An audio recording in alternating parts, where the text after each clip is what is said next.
Halo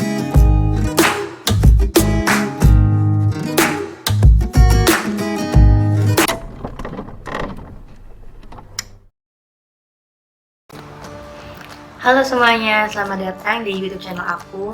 Jadi ini bener-bener video pertama aku di YouTube. Dan hari ini aku mau bagiin sedikit cerita aku tentang pengalaman aku dan juga gimana perjuangan aku untuk masuk ke Fakultas Kedokteran melalui jalur SBMPTN. Perkenalkan, nama aku Tisha Versti. Aku mahasiswa semester 2 di jurusan kedokteran Universitas Negeri Gorontalo. Jadi aku bakalan ceritain gimana pengalaman aku dari awal sampai akhir dengan urut biar kalian juga nggak bingung tentang ceritanya. Jadi cita-cita aku tuh dari kecil emang mau jadi dokter, tapi dari TK, SD, SMP sampai SMA tuh bener-bener kadang cita-citanya juga berubah. Aku tuh pernah pengen jadi guru, pengen jadi dokter, juga pengen jadi jaksa kalau nggak salah dulu. Tapi semenjak kelas 12 tuh bener-bener udah termindset di pikiran aku udah harus serius nih sama jurusan yang mau aku ambil.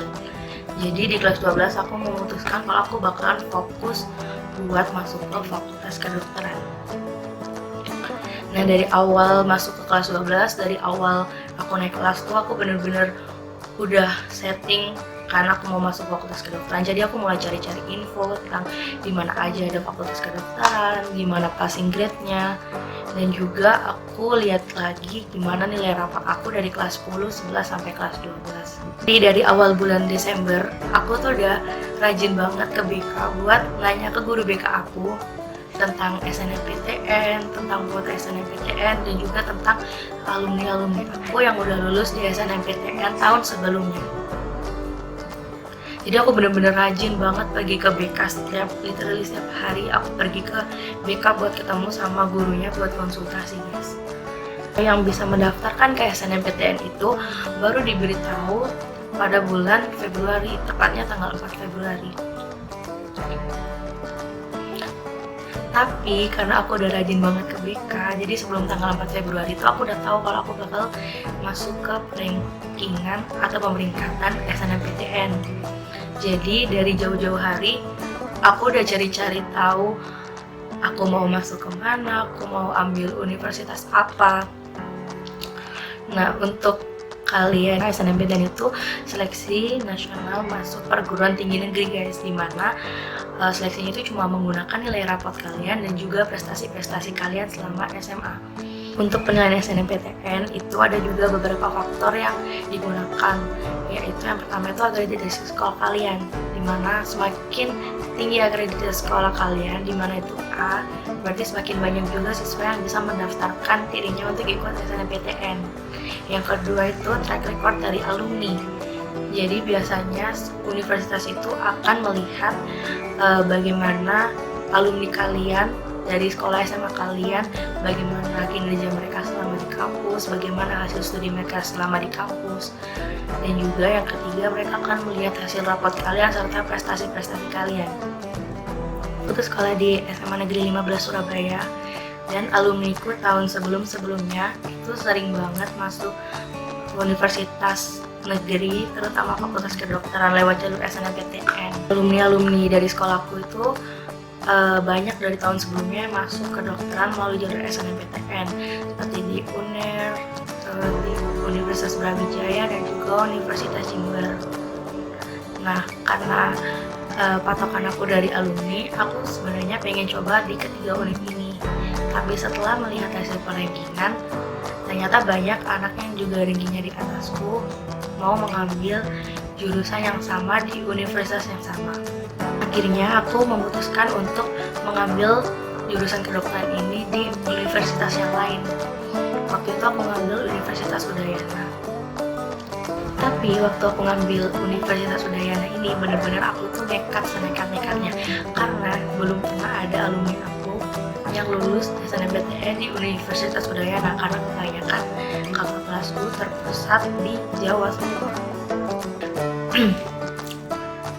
Aku berharap banget sama hasil SNMPTN, tapi di satu sisi aku juga mempersiapkan plan B kalau aku nggak keterima di SNMPTN ini. Jadi waktu itu aku juga ngambil salah satu beasiswa di universitas swasta yang ada di Surabaya. Tapi aku nggak ngambil jurusan kedokteran, aku ngambilnya jurusan ilmu komunikasi. Tapi karena udah ngambil beasiswa itu, jadi aku merasa sedikit aman kalau tiba-tiba aku nggak keterima di jurusan kedokteran di SNMPTN. Oke, jadi tanggal 23 Maret kalau nggak salah itu benar-benar hari pengumuman SNMPTN. Aku tuh udah setengah yakin setengah enggak antara diterima atau enggak kan, tapi aku beraniin jadi buka aja, dan ternyata aku ditolak sama Dayana. Bener-bener setelah buka pengumuman itu aku bener-bener rasanya tuh down.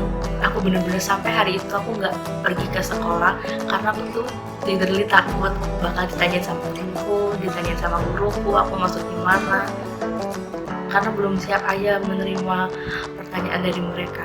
Cuma sedihnya tuh cuma seminggu kalau nggak salah, meratapi setiap hari kalau aku nggak keterima SNMPTN. Jadi setelah itu aku balik fokus lagi buat ngejar UTBK dan juga UNBK. Aku tuh selama kelas 12 juga ikut bimbel di salah satu bimbingan belajar gitu. Tapi aku cuma ikut sampai bimbingan di UNBK aja. Aku bakal kasih tips dari aku buat kalian yang mau ikut UTBK juga, tapi kalian belajar sendiri di rumah, belajar mandiri. Jadi yang pertama, latihan kerjakan soal sebanyak mungkin dan lihat tutorial cara pengerjaannya kalau kalian nggak tahu cara pengerjaannya. Jadi karena kalian itu latihan mandiri sendiri di rumah, otomatis nggak ada dong orang yang bisa kalian tanyain kalau kalian nggak bisa ngerjain. Jadi kalau aku dulu, aku kerjain semua soalnya, terus soal yang nggak bisa aku cari di internet, aku cari di YouTube, kayak gitu. Dan jangan lupa latihan kerjain soal dari buku The King ini tadi, karena menurutku soal di situ untuk soal TPS-nya itu mendekati soal TPS yang ada di UTBK. Kalian juga harus bisa bagi waktu kalian antara kalian istirahat, kalian belajar, karena kalau kalian belajar terus-terusan tapi kalian lupa istirahat, itu otak kalian juga nggak bakal bisa menyerap ilmu dengan baik. Tips yang kedua, jangan lupa sering-sering ikut tryout, entah itu yang tidak berbayar ataupun yang berbayar, karena sekarang kan banyak tuh tryout yang nggak berbayar. Aku pernah tryout itu mulai dari ranking yang bawah yang masih 90, 80, terus habis gitu naik sampai juga pernah dapat peringkat 1. Nah, dengan kalian melihat peringkat kalian di tryout itu bisa jadi semangat sendiri buat kalian, dan kalian itu bisa buktiin ke diri kalian sendiri kalau kalian itu bisa gitu. Yang ketiga, pilih tanggal ujian tidak terlalu berdekatan tanggalnya. Kalian harus kasih sedikit space di mana kalian bisa belajar dan juga mereview soal-soal yang kalian sudah dapat di UTBK yang pertama. Kalian bisa ingat-ingat lagi soalnya yang kalian dapat, terus kalian cari deh, karena biasanya soal yang ada di UTBK itu nggak jauh-jauh dari soal-soal yang ada di soal latihan dan juga soal-soal tryout. Yang keempat, strategi dalam menjawab. Nah, ini tuh sering banget dialami sama sebagian dari kita pasti. Dimana kalau kita udah ngerjain soal dan soalnya tuh stuck, apalagi soal-soal TPA, dimana itu aku dulu ambilnya yang saintek, jadi itu ada biologi, fisika, dan juga kimia. Jadi waktu SMA aku tuh bener-bener nggak bisa dan nggak tertarik dengan yang namanya fisika. Mengerjakan TPA fisika itu aku bener-bener cuma sedikit yang aku tahu dari teori-teori yang aku udah pelajarin. Karena waktu mengerjakan UTBK ini juga terbatas, otomatis jika beberapa soal belum terjawab padahal waktunya tinggal sedikit, aku juga sering kok nembak jawaban. Tapi aku nembak jawabannya juga nggak ngasal. Aku kurang 5 soal sedangkan waktunya tinggal 2 menit. Kan nggak bisa tuh aku tiba-tiba mikir 2 menit ketemu semua jawabannya. Jadi aku memilih untuk mengisi 5 soal itu tadi dengan jawaban option yang sama. Misalnya nomor 1 sampai 5 ini aku isi dengan pilihan option A. Jadi menurutku itu kemungkinan peluang untuk benar itu lebih besar. Entah itu 1 nomor atau bisa juga lebih dari 1. Daripada kalian jawab acak itu malah akan memperkecil kemungkinan kalian untuk ada soal yang benar. Nah, di tahunku sendiri itu nilai hasil UTBK-nya itu akan keluar terlebih dahulu, baru kita akan mengikuti SBMPTN untuk mendaftarkan nilai UTBK tadi ke universitas yang akan kita tuju. Jadi awalnya aku juga sempat mikir bakalan pindah jurusan karena melihat nilai-nilai dari teman-teman yang lain juga tinggi-tinggi. Jadi waktu itu mamaku pulang, terus mama tuh cerita kalau anaknya temennya itu daftar fakultas kedokteran di Sulawesi. Padahal aku awalnya nggak mikir sama sekali bakalan kuliah jauh-jauh ke Sulawesi. Tapi karena mama juga masih pengen aku mengusahakan untuk masuk ke kedokteran. Dulu ada rasionalisasi juga, banyak lembaga yang dulu itu juga banyak lembaga yang melaksanakan rasionalisasi, walaupun mereka bukan lembaga resmi, tapi aku juga mengikuti perkembangan dari rasionalisasi mereka buat aku bisa tahu gimana peluangku untuk masuk jurusan di universitas itu. Aku tuh buka Instagram dan tiba-tiba aku ketemu satu postingan dari salah satu akun Instagram dimana dia tuh bilang kalau Universitas Negeri Gorontalo membuka jurusan kedokteran. Ya, perlu kalian ingat juga kalau pendaftar kedokteran di universitas itu banyak banget, jadi saingan kalian itu banyak banget.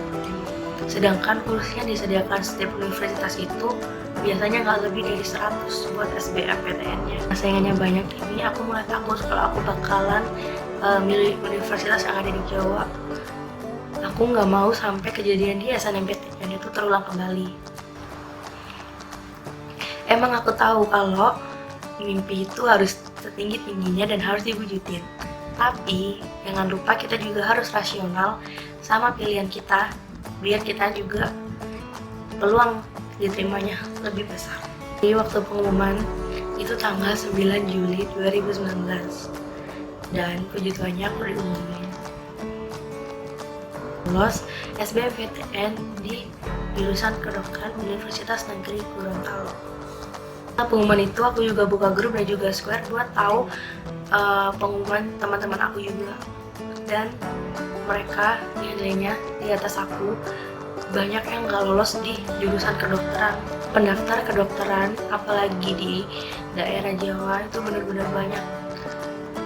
Dari satu universitas itu biasanya mendaftar di jurusan kedokteran bisa sampai 1000 atau lebih, padahal kursi yang disediakan itu nggak sampai 100, dan variabel nilai antar siswa itu juga nggak terpaut jauh. Nah, jadi saranku buat kalian, pilihlah jurusan yang itu juga rasional sama nilai kalian. Aku juga sempat dengar kabar kalau SBMPTN di tahun 2020 ini bakalan berubah sistemnya jadi hampir sama dengan yang tahun 2018, dimana kita memilih terlebih dahulu jurusan dan juga universitasnya, baru kita akan melaksanakan ujian dan langsung keluar hasilnya, entah itu kita diterima atau tidak. Menurutku di tahun ini SBMPTN ada dua kemungkinan, entah itu mereka akan ambil aman semua atau mereka akan kembali di 2018 di mana mereka akan menyerbu PTN dengan peminat yang tertinggi. Saranku untuk pejuang UTBK di tahun ini, sebelum kalian memutuskan untuk memilih jurusan dan universitas, perhatikan juga nilai-nilai tryout kalian yang telah kalian lakukan selama ini. Kalian bisa lihat grafik dari kenaikan nilai tryout kalian, entah itu naik atau turun, dan kalian bisa menyesuaikan dan membandingkan dengan teman-teman kalian yang lain. Atau jika kalian ikut bimbingan belajar, kalian bisa juga berkonsultasi di bimbingan belajar kalian jurusan mana dan universitas mana yang cocok dengan grafik nilai tryout kalian selama ini. Karena di tahun ini nilai UTBK-nya tidak keluar terlebih dahulu baru didaftarkan, tapi kalian mendaftar dulu baru nilainya akan keluar hasilnya, bukan nilainya yang keluar tapi langsung hasilnya yang keluar. Satu-satunya cara sebelum kalian memutuskan memilih jurusan apa dan di universitas mana, kalian bisa melihat grafik kalian dan juga kalian bisa menilai diri kalian sendiri, seberapa kemampuan kalian, dan kalian harus mengikuti kata hati kalian sendiri. jangan lupa untuk terus belajar, apalagi di tengah pandemi seperti ini, di mana UTBK-nya diundur. Di situ teman-teman kalian yang lain juga setiap harinya belajar dengan giat, dengan tekun. Jadi saingan kalian akan semakin berat besok. Setiap tahunnya juga dari data yang ada, dari 800 ribuan pendaftar SBMPTN cuma 150 ribuan yang diterima. Jadi benar-benar seberat itu persaingan di SBMPTN, karena lawan kalian di SBMPTN itu juga bukan cuma teman-teman seangkatan kalian, tapi kakak-kakak alumni kalian yang masih memenuhi syarat untuk bisa mendaftar. Mereka juga bisa ikutan SBMPTN di tahun ini. Kalian juga harus bisa mengukur kapasitas diri kalian sendiri dan juga kemampuan diri kalian, dan kalian harus tetap mengikuti kata hati kalian, mengikuti mimpi-mimpi kalian untuk masuk ke jurusan yang kalian inginkan. Tapi ingat, harus tetap rasional. Dan yang kemarin gagal di SNMPTN, nggak usah sedih karena SBMPTN udah nunggu kalian besok.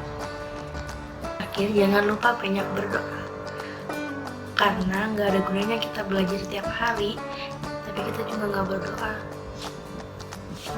Jangan lupa berdoa dan minta restu orang tua biar dilancarkan waktu UTBK-nya ya. Oke, terima kasih udah menonton video ini. Jadi jangan lupa like, komen, dan subscribe. Juga share ke semua teman kalian, apalagi buat teman-teman kalian yang juga mau masuk fakultas kedokteran.